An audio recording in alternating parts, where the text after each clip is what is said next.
Hello everyone. आज हम लोग कोशिका टॉपिक को पढ़ रहे हैं, कोशिका चैप्टर को पढ़ रहे हैं। कोशिका में बहुत सारा चीजों को हम लोगों ने पीछे पढ़ा और उसी क्रम में आज हम लोग गुणसूत्र का अध्ययन करेंगे।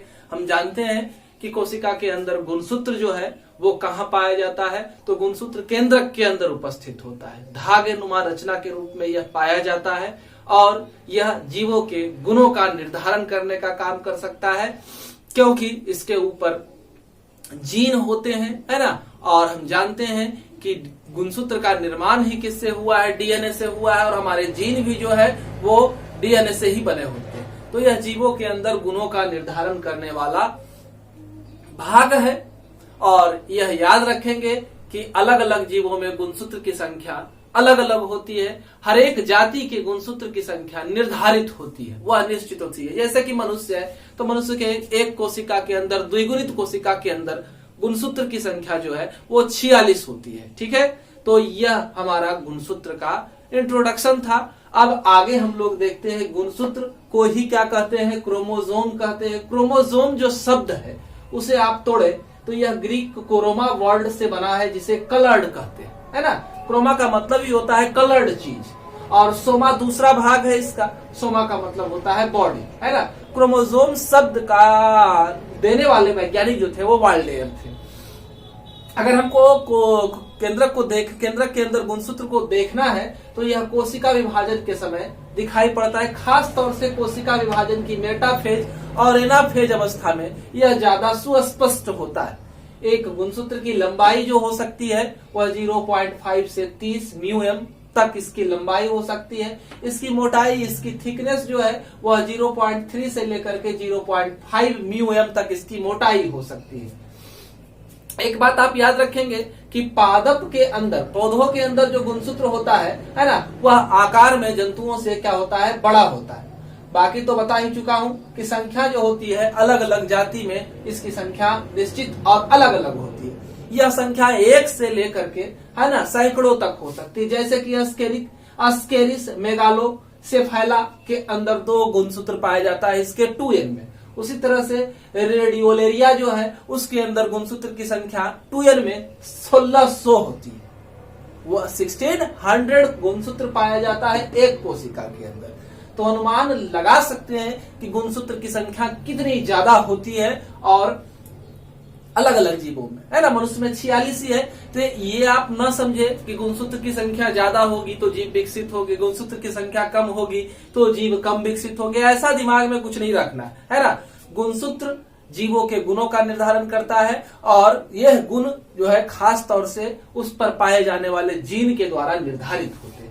अब एक प्रारूप देखते हैं गुणसूत्र का कि एक गुणसूत्र कैसा हो सकता है। इस गुणसूत्र की रचना को देखते हैं तो यहाँ पर दिखाया गया है कि गुणसूत्र के चारों तरफ एक आवरण को दिखाया गया है जिसे पेलिकल कहते हैं। लेकिन बाद में 1935 के आसपास हमारे एक वैज्ञानिक थे डार्ली गटन, इन्होंने क्या किया, इलेक्ट्रॉन सूक्ष्मदर्शी में जब देखा गुणसूत्र को तो उन्होंने कहा कि पेलिकल जैसी कोई भी रचना गुणसूत्र के ऊपर नहीं पाई जाती है, झिल्ली जैसी रचनाएं गुणसूत्र के ऊपर नहीं होती है। इसके बाद इसके अंदर एक द्रव्य जैसी रचना है जिसे क्या कहते हैं, मैट्रिक्स कहते हैं, और इसके अंदर कुंडलित धागे नुमा रचना पाई जाती है, जिस कुंडलित धागे नुमा रचना को क्रोमोनिमाटा, है ना, या सिस्टर क्रोमेटिड्स का नाम दिया जाता है। अब देखें कि ये जो सिस्टर क्रोमेटिड्स है इसमें इस जगह पर क्या है, एक गोल रचना दिखाई दे रही है जिसे क्या कहते हैं, सेंट्रोमियर कहते हैं। सेंट्रोमियर वह स्थान होता है गुणसूत्र का जहां से गुणसूत्र की 2 भुजा होती है या वहां से 2 भुजा निकलती है। माने केंद्र का स्थान है सेंट्रोमियर, वहां से 2 गुणसूत्र की भुजाएं निकलती है। गुणसूत्र जहां सेंट्रोमियर जहां पर उपस्थित रहता है उस स्थान को काइनेटोकोर कहा जाता है। जिस स्थान पर सेंट्रोमियर उपस्थित रहेगा उस स्थान को क्या कहते हैं, काइनेटोकोर कहते हैं। और ये भी याद रखना है कि जिस स्थान पर सेंट्रोमियर रहेगा उस जगह पर संकुचनशील रचना दिखाई देगी। जिस तरह की रचना को प्राथमिक संकुचन कहा जाता है, ठीक है। और सेंट्रोमियर के आसपास का हिस्सा तो काइनेटोकोर हो गया, मैं बोल चुका। उसके बाद अब आगे चले तो सेंट्रोमियर से दूरस्थ हिस्से पर या प्राथमिक संकुचन के बाद जो दूसरा संकुचन हमें गुणसूत्र के ऊपर दिखाई देगा वह द्वितीयक संकुचन कहलाएगा। गुणसूत्र का दोनों हिस्सा, अंतिम वाला हिस्सा जो है वह क्या कहलाता है, टेलोमियर कहलाता है। दोनों हिस्सा टेलोमियर कहलाएगा। और गुणसूत्र के अंतिम हिस्से में कुछ गोल तरह की रचनाएं इस तरह से होती है, सभी गुणसूत्र में नहीं होती है। जिस गुणसूत्र में पाई जाएगी इस रचना को सैटेलाइट कहा जाता है। सैटेलाइट सभी गुणसूत्रों में नहीं पाया जाता है, इस बात का ख्याल रखेंगे। अभी तक अगर आपने हमारे चैनल को सब्सक्राइब नहीं किया है तो चैनल को सब्सक्राइब करेंगे। वीडियो पसंद आता है तो लाइक बटन जरूर दबाएंगे, जिससे कि हमें प्रोत्साहन मिलता है और हम और अच्छे तरीके से काम कर सकते हैं और ज्यादा मटेरियल आपके सामने उपलब्ध करा सकते हैं। तो चैनल को सब्सक्राइब जरूर से जरूर करेंगे। आगे हम लोग देखते हैं ये जो हमारा बीच में जो क्रोमेटिड्स था, जिसको हम लोग क्रोमोनिमा या क्रोमोनिमाटा का नाम दिए थे, यह दो कुंडलित भाग से बना हुआ है। किसी किसी गुणसूत्र में दो से ज्यादा भी कुंडलित रचना पाई जाती है, यानी कि दो से ज्यादा सिस्टर क्रोमेटिड्स भी पाए जाते हैं। इस भाग को ही क्रोमेटिड्स कहा जाता है। अर्धसूत्र विभाजन जब होता है तो ये क्रोमेटिड्स के ऊपर कुछ दाने नुमा रचनाएं पाई जाती है जो दिखती है। इस दाने नुमा रचनाओं को हम लोग क्या कहते हैं, क्रोमोमियर कहते हैं। इस दाने नुमा रचना को क्या कहा जाता है, क्रोमोमियर कहा जाता है। ठीक है, जब गुणसूत्र में अर्धसूत्री विभाजन के समय यह दाने नुमा रचनाएं दिखाई देती है स्पष्ट रूप से। गुणसूत्र जहां से दोनों भुजा मिलने वाली स्थान है वहां पर बता चुका कि प्रथमिक संकुचन है ना, और यहाँ पर मौजूद गोलाकार रचना को क्या, तो सेंट्रोमियर मैंने बताया। यह दोनों भुजा को मिलाने वाला स्थान है ना, है सेंट्रोमियर जहां मौजूद होता है उस स्थान को सारा मैंने यहाँ पर जो बता रहा हूँ ये सब पीछे बता चुका हूँ। और एक चीज आप याद रखेंगे, जब कोशिका विभाजन की प्रक्रिया शुरू होती है तो अगर जंतु कोशिका है तो तारक काय से जो स्पाइंडल फाइबर एस्ट्रल रेज है ना, तरकु तंतु निकलते हैं, वो तरकु तंतु आकर के इसी सेंट्रोमियर वाले स्थान से, काइनेटोकोर वाले स्थान से आकर के जुड़ते है ना। जुड़ाव स्थल क्या होता है, और उसी जुड़ाव स्थल से जुड़ करके गुणसूत्र को आगे की ओर वो क्या करते हैं, खींचने का काम करते हैं। अब देखिए आगे थोड़ा सा इस द्वितीय संकुचन के बारे में है। इसे न्यूक्लियर ऑर्गेनाइजर भी कहा जाता है। सेकेंडरी कंस्ट्रक्शन, द्वितीय संकुचन या न्यूक्लियर ऑर्गेनाइजर। गुणसूत्र के शीर्ष के पास यह रहता है। इसे केंद्रिका संगठन के लिए यह जरूरी है। हमारे केंद्रिका को कंट्रोल करने के लिए, केंद्रिका न्यूक्लियोलस जिसे कहते हैं, वो किस तरह से वर्क करेगा, कितना आरएनए, कितना प्रोटीन, कितना राइबोसोम बनाएगा, उसको कंट्रोल करने के लिए हमारा द्वितीय संकुचनशील मौजूद होता है। सैटेलाइट जो है वो दिखाई दिए कि अंतिम हिस्से में गोल रचना दिखाई दे तो उसे क्या कहते हैं, सैटेलाइट कहते हैं। अगर किसी गुणसूत्र में सैटेलाइट उपस्थित हुआ तो उस तरह के गुणसूत्र को SAT गुणसूत्र, सैटेलाइट गुणसूत्र कहा जाता है ना।